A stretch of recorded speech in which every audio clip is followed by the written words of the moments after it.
법률 전문가인 검찰총장 출신의 대통령이 그렇게 판단했기 때문에 나는 적법하다고 판단했다라는 것 아닙니까? 맞습니까? 그 부분도 있습니다. 수도방위 사령부의 사령관식이나 돼가지고 법률 판단을 뭐 어련히 알아서 군통수권자가 법률 전문가 출신이니까 했겠거니라고 생각을 하지 않고 이야기하니까 결정을 하니까 내란 수계도 증인도 내란죄로 구속되는 상황까지 이르게 된 겁니다.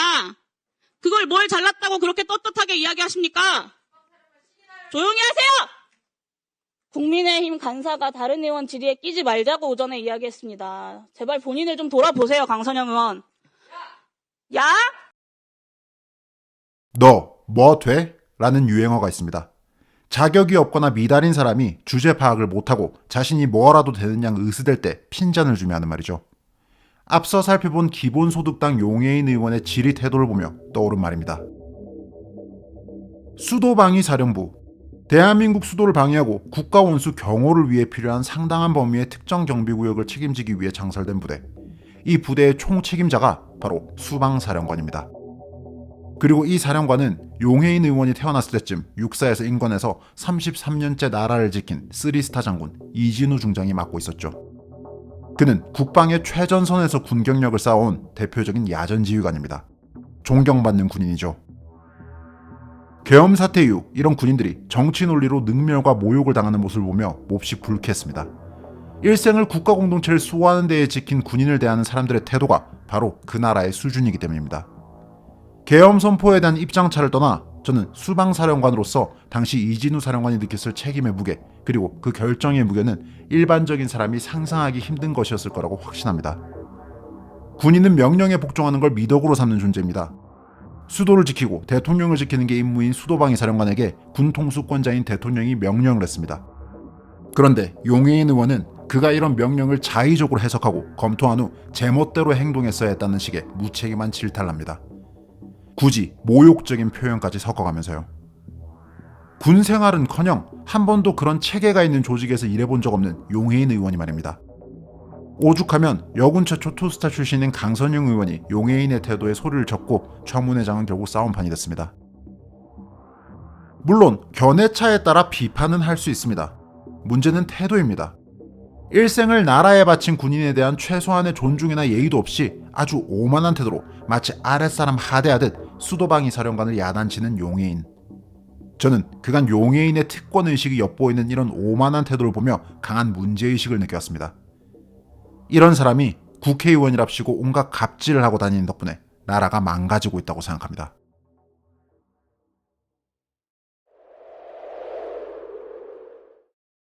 용해인의 태도는 이미 여러 차례 논란이 된 바 있습니다. 영상 몇 개만 보고 오실까요? 근데 기억이 안 나요? 세 사람이 대화를 했는데? 네. 본인 포함해서 세 사람인데? 가까이서 왜 자꾸 이렇게 맹한 척 모르는 척 시간 끄시는데요. 그냥 넘어갈 수가 없어요. 윤석열 대통령이 뭐라고 얘기했습니까? 국회를 무시해도 정도가 있다고 저는 생각합니다. 어떻게 이렇게까지 기억이 안 난다고 이야기를 하면서 사성장군식이나 돼서 어리버리한 척하면서 국회를 모욕하고 농락하고 국민들 모욕하고 여기 이슈하고 장난치는 자리가 아니지 않습니까? 제가 물어보는 거에만 답변하세요. 그게 대답입니다. 그 시기에 제가 불러준 사람들 만난 적 있어요, 없어요? 없고요. 어려운 질문 아니잖아요? 없고요. 네. 그 다음에 정확하게 좀 들어주세요. 합리적으로 좀 생각을 해보면 저는 그 당시 때 항상 위원장님, 휴가 나가면 끊어주십시오. 일정만 잡고 나가지 않습니다. 끊어주십시오, 위원장님. 네네. 예. 아니 지금 제가 방금 말씀하셨잖아요. 굉장히 위험한 위기 상황에서 지휘관이 어디 나갔냐고 끊어주십시오. 물어보셨으니까 얘기해야 되는 거 아니에요? 멈춰주십시오.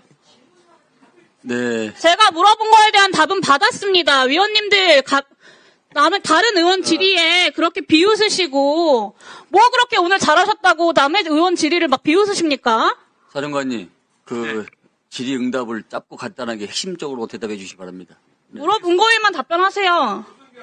네. 이 얼마나 국회를 무시하는 행태이십니까? 제가 답변 드려도 되겠습니까? 아니요. 이거 자료들 네. 저희 국회의원들이 아까 제출 요구한 거 점심 이전까지 꼭 철저하게 다 제출해 주시길 바랍니다. 다 제가 오늘 청문회에서 속상히 질의하겠습니다. 밝히겠다고요. 질의하겠습니다.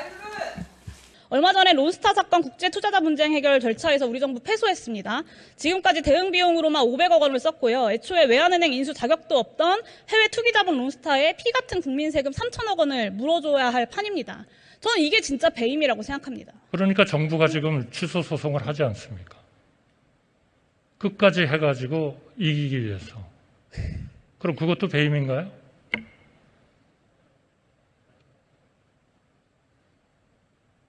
아니, 취소 소송을 하지 않습니까? 총리님 말꼬리 잡지 마시고요. 용해인은 무슨 윗사람이라도 된 것처럼 한 분야에서 큰 성취를 이룬 여러 전문가들과 존경받을 만한 인사들에게 호통과 야단을 치고 갑질을 해왔습니다.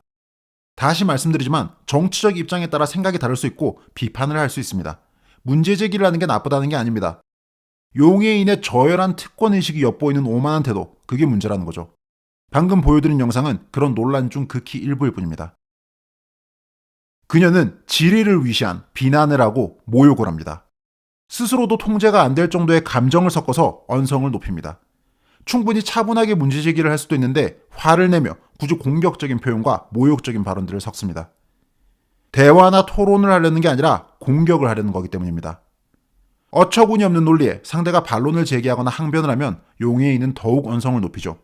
감히 국회를 무시한다, 내가 질의하는데 말 끊지 마라, 물어본 거에만 답해라 등등 국회의원으로서 갑질을 하면서요. 논리에서 밀리면 국회의원이라는 지위로 찍어 누르는 겁니다. 국회의원 배지가 이런 태도를 정당화해주는 건 아닙니다. 용해인은 그간 국회의원이라는 지위를 내서 사람들을 불러놓고 이런 식으로 갑질을 하고 야단을 치고 모욕을 하고 하대를 해왔습니다. 국회의원은 그래도 된다는 특권의식이 있기에 그러는 거죠. 저는 용해인이 청문회장 같은 데에서만 그저 카메라 앞에서 보여주기 식으로만 이렇게 행동하는 게 아니라고 생각합니다. 그녀의 여러 논란들을 보면 이런 특권의식과 갑질이 일상화되어 있다는 인상을 받습니다. 김포공항 귀빈실 사적 이용 논란 기억하시나요? 용해인은 가족들과 휴가를 가면서 공항 귀빈실에서 의전을 받았습니다. 김포공항 귀빈실은 운영 예규에 따라 공무를 수행하는 경우에만 이용 가능한 곳인데요. 용해인은 뻔뻔하게도 본인과 가족들한테 귀빈실을 내어달라고 요구하며 신청서 양식에 공무 외 사용이라고 썼습니다. 국회의원의 이런 요구에 공항 측은 귀빈실을 내어줄 수밖에 없었습니다. 행여나 거부했다가 꼬투리를 잡혀서 책임자가 청문회나 국정감사 같은 데에 끌려가서 망신을 당하고 불이익을 당할 수도 있죠. 그렇게 용해인은 가족들과 놀러가는 길에 공항으로부터 귀빈 의전을 받았습니다. 전형적인 갑질이죠. 논란이 일자 용해인은 자기는 몰랐고 공항 측에서 내어줬기 때문에 이용했을 뿐이라는 식으로 변명을 하며 책임을 공항 측에게 전가하려는 듯한 모습을 보이기도 했습니다. 가족들이랑 놀러가는 길에 국회의원 지위를 이용해 귀빈실 사용을 본인이 직접 요청했으면서 이런 변명을 한 겁니다. 열정페이 논란은 또 어떤가요? 용해인은 의원실 그래픽 디자이너 채용 공고를 냈었는데요. 포스터, 영상, 자료집, 보고서 등 홍보 콘텐츠를 제작하고 기획하는 일을 맡기는데 월급은 182만 원이었습니다. 이런 일을 제가 많이 해봐서 아는데요. 상당한 업무량인데 최저임금 수준의 기본급을 준다는 건 말도 안 됩니다. 기본소득당에서도 그래픽 디자이너 채용 공고를 냈었죠. 담당 업무 범위를 보면 아예 홍보 기획을 전문적으로 하는 회사 전체가 붙어야 할 양인데 마찬가지로 급여는 딱 최저임금 수준으로 책정했습니다. 사람답게 살기 위해서 최저임금을 대폭 인상해야 한다는 게 용해인과 기본소득당의 주장이죠. 심지어는 기본소득, 즉 나라에서 꽁돈을 뿌려야 한다고 주장하는 게 그들입니다. 그래놓고 자기들이 일을 시키는 사람들에게는 엄청난 업무량을 요구하면서 급여는 최저임금 수준만 주겠답니다. 노동, 약자, 인권 같은 걸 들먹이며 정치를 하면서 정작 자기가 일을 시키는 사람에게는 이런 말도 안 되는 요구를 하는 겁니다.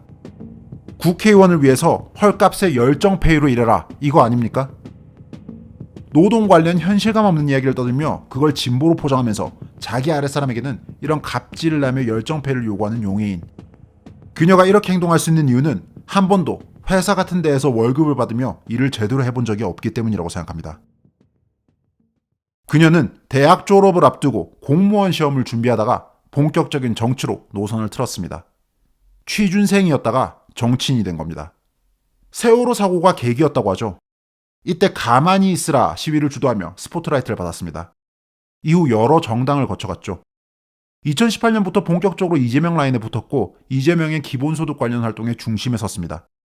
이후 기본소득당을 창당해서 초대 대표를 맡은 용해인은 그해 총선에서 민주당 비례대표를 받아 국회의원 배지를 답니다. 그리고 4년 후 또 민주당으로부터 비례대표를 받아 재선 국회의원이 되죠. 용해인의 짧은 이력을 보면 정치가 전부입니다. 대학생 때 학생회 활동을 하며 정치 쪽에서 어슬렁거리다가 아예 본격적으로 시민단체 활동 등을 통해 정치로 나아갑니다.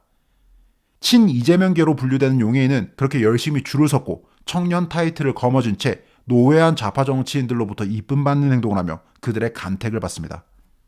그런 줄서기 정치의 결과로 2번의 비례대표를 받은 겁니다. 즉 용해인은 단 한 번도 국민의 직접 투표와 선택을 받아본 적 없는 정치인인 겁니다. 그저 밀실에서 권력자들이 결정해서 주는 비례대표를 2번이나 받은 줄을 잘 선 사람인 겁니다. 그리고 그게 그녀의 정치적 업적의 전부입니다. 이런 사람이 국회의원 배지를 달고 있다는 이유만으로 특권의식에 사로잡힌 채 온갖 갑질을 일삼습니다. 어떤 분야에서 큰 성취를 이룬 사람들을 불러놓고 하대하고 야단치고 모욕합니다. 그런 걸 정치랍시고 하고 있습니다. 대한민국이 망해가는 이유, 바로 이런 문제 때문이라고 생각합니다. 아무것도 이뤄본 게 없는 사람이, 어떤 분야에서 제대로 일해본 적조차 없는 사람이 국회의원 배지를 달았다는 이유만으로, 정치를 한다는 이유만으로, 목소리가 크다는 이유만으로 특권의식에 사로잡힌 채 온갖 갑질을 하고 행패를 부리고 있습니다. 정치 과잉의 나라, 의회 독재의 나라 대한민국이기 때문에 가능한 일이죠. 평생 데모만 하다가 정치에 뛰어들어서 사회비 정책으로 나라를 말아먹은 586 운동권 정치인들, 그 문제를 21세기 청년 정치인이라는 용해인이 그대로 답습하고 있습니다. 용해인 의원님, 도대체 당신이 뭐라고 생각하는 겁니까? 주제 파악 좀 합시다. 정치적 견해와 철학이 다른 건 존중할 수 있습니다.